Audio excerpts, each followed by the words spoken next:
गुड़गांव में नौकरी करते। अब तो रिया को कई बरस हो गए थे, 29 साल की हो गई थी इसी बरस। आज अचानक पापा का कॉल आया कि रिया पहली ट्रेन पकड़ और घर आ। रिया परेशान हो गई कि ऐसा क्या हुआ। छोटे भाई को फोन किया, उसने भी कुछ नहीं बताया, बस इतना ही कहा कि दीदी चिंता की कोई बात नहीं है, पर आना जरूरी है।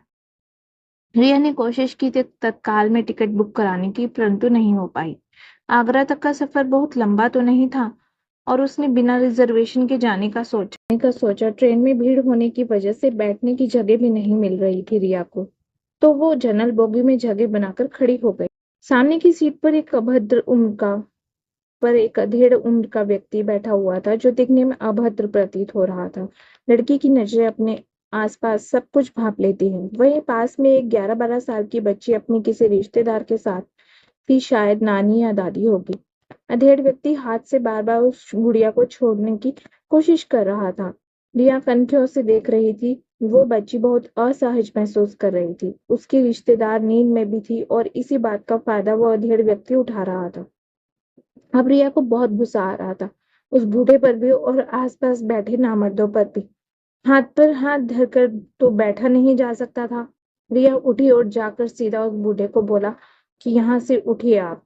जो व्यक्ति गलत होता है वो जानता है कि उसके साथ ऐसा व्यवहार क्यों हो रहा है, पर खुद को ठीक दिखाने की नाकाम कोशिश भी करता है। वही उसने किया, पर रिया की आवाज की शक्ति भाग गया और वो वहां से उठकर चल दिया।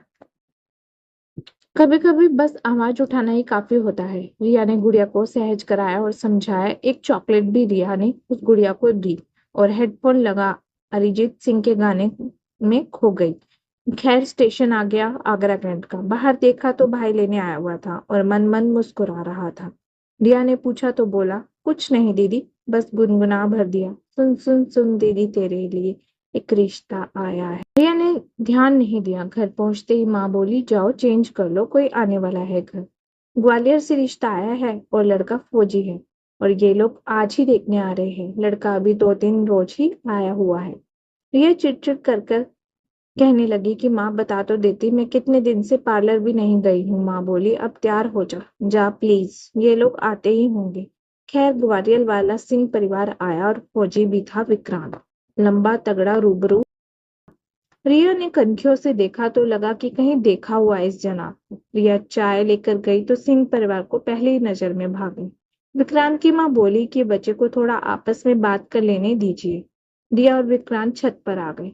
विक्रांत ने कहा, आपको कुछ पूछना है तो पूछ लीजिए, मैंने तो आपको ट्रेन में ही पसंद कर लिया था, जबकि जानता नहीं था कि आप ही के घर आ रहे हैं। रिया हैरान हो गई और बोली, आप वहीं थे?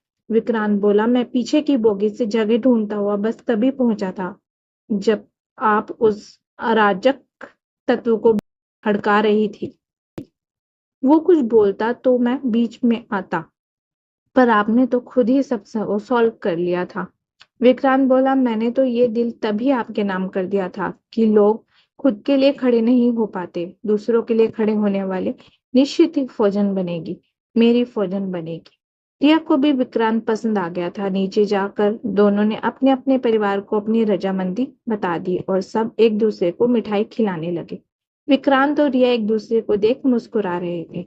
अगर ये स्टोरी आपको अच्छी लगी तो प्लीज लाइक एंड सब्सक्राइब करें।